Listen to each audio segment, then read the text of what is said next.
بسم الله الرحمن الرحيم الحمد لله رب العالمين والصلاة والسلام على أشرف الأنبياء والمرسلين نبينا محمد وعلى آله وصحبه أجمعين أما بعد. Donc on continue notre explication de l'ouvrage intitulé Le résumé des vertus de l'islam du Cheikh Saadi rahimahullah. Donc au cours dernier on a expliqué le premier exemple où le Cheikh cite une des vertus de l'islam, mais plutôt la plus grande vertu et bienfait de l'islam, qui sont les piliers de la foi. Les piliers de la foi et la croyance de cette religion. Donc là, on va entamer le deuxième exemple que le Cheikh cite, où il montre ici une autre vertu de l'islam, qui sont les piliers de l'islam.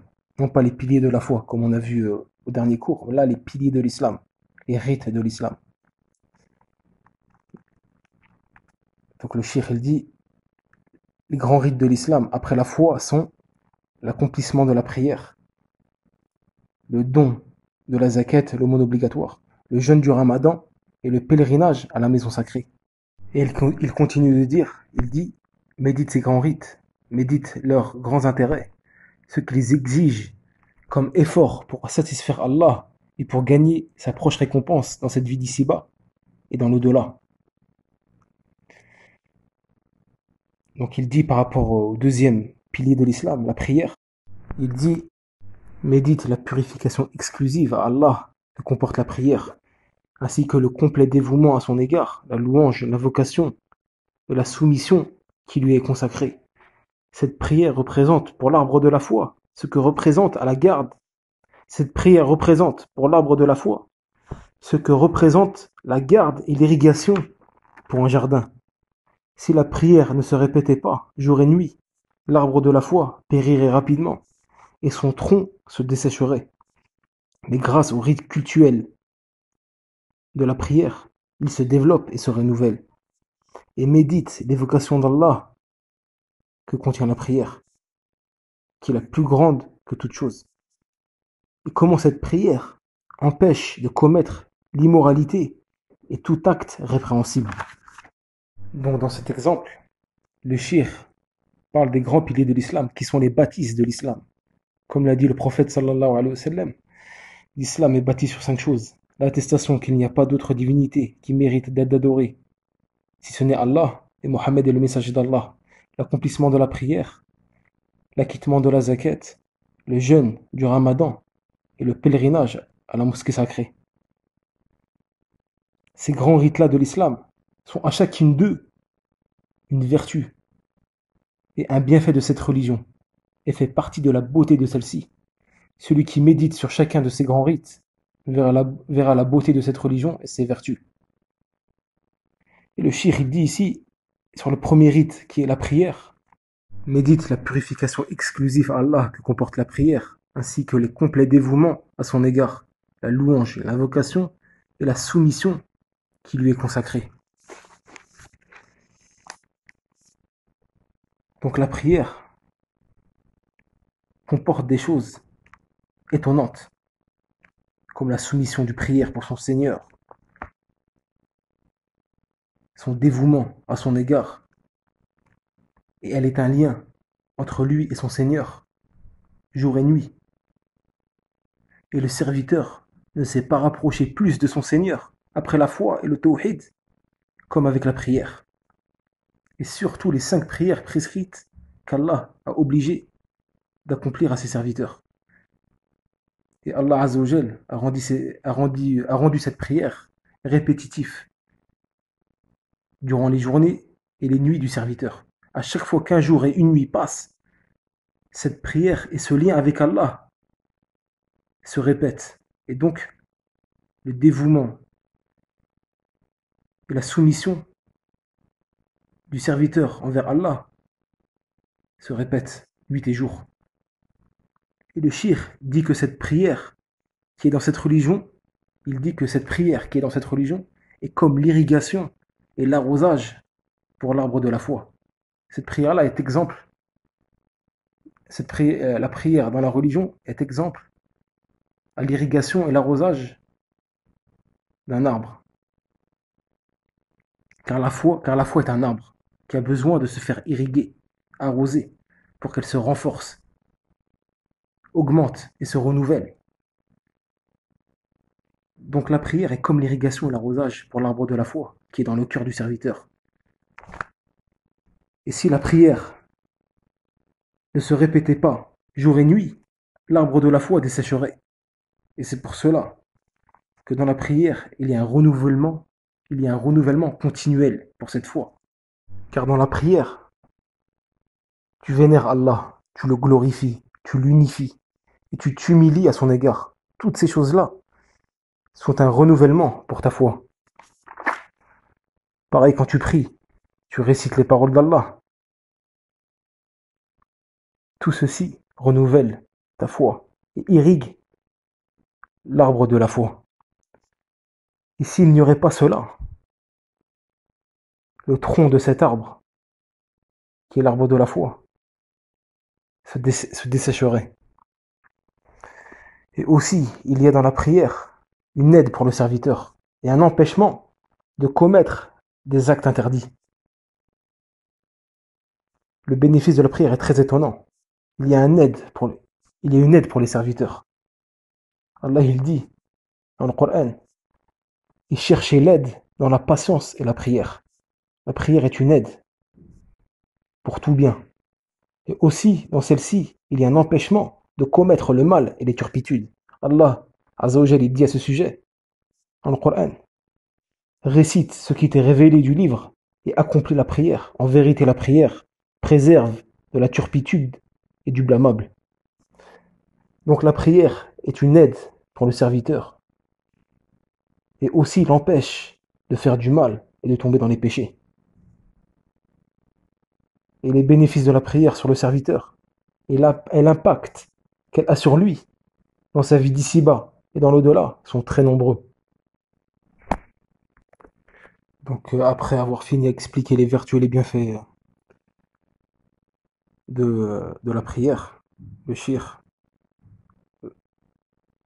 va expliquer les vertus et les bienfaits de l'aumône obligatoire à la zakat. Il dit, médite les sagesses que renferme l'aumône obligatoire, telles que le fait de s'orner des comportements des gens nobles, tels que la générosité, la donation, l'éloignement des mœurs des égoïstes, le remerciement d'Allah pour les grâces accordées, la préservation de l'argent des soucis matériels et moraux, la bienfaisance envers les hommes, la consolation des nécessiteux, ainsi que le financement nécessaire aux œuvres utiles et profitables. L'aumône obligatoire aide à combler les besoins des nécessiteux. Il dit l'aumône obligatoire aide à combler les besoins des nécessiteux et des démunis, assume les frais du jihad et des intérêts généraux dont les musulmans ne peuvent se passer. Et l'aumône repousse la contrainte de la pauvreté et la misère des pauvres. Elle encourage à avoir confiance à la compensation d'Allah, à espérer sa récompense et avoir foi en sa promesse. Donc là, le shir a expliqué les vertus de l'aumône obligatoire, la zakat. Donc si on médite dans la zakat, l'aumône obligatoire, combien il y a dans celle-ci de bénéfices et de vertus. Donc la zakat fait partie des vertus, des plus grandes vertus de l'islam et de ses bienfaits et qualités. Et elle a été appelée zakat, qui veut dire littéralement en français purification. La zakat veut dire littéralement en français purification. Elle a été appelée ainsi car elle purifie son propriétaire et purifie son argent. Et aussi, elle purifie la société. Cela enlève de la société la haine entre les riches et les pauvres. Et cela enlève de la société le désaccord et l'hostilité qu'il y a entre eux. Et donc, cela va concrétiser la solidarité, la compassion et l'entraide entre les individus. Donc la zakat fait partie des plus grandes vertus et qualités de l'islam. Donc après avoir fini avec la zakat et l'aumône, le shir entame le quatrième pilier, qui est le jeûne du ramadan. Donc le shir dit à propos de cela, il dit, le jeûne, quant à lui, entraîne les âmes à abandonner ce qu'elles aiment et ce à quoi elles se sont habituées. et cela par amour pour Allah et pour se rapprocher de lui. Et le jeûne les habitue et les entraîne à avoir une forte volonté et à avoir de l'endurance. Le jeûne réalise le renforcement de l'appel du dévouement dans le cœur et la concrétisation de privilégier l'amour d'Allah au-dessus de l'amour de soi-même. C'est pour cela que le jeûne fut réservé à Allah, qu'il s'est choisi pour lui-même parmi le reste des œuvres.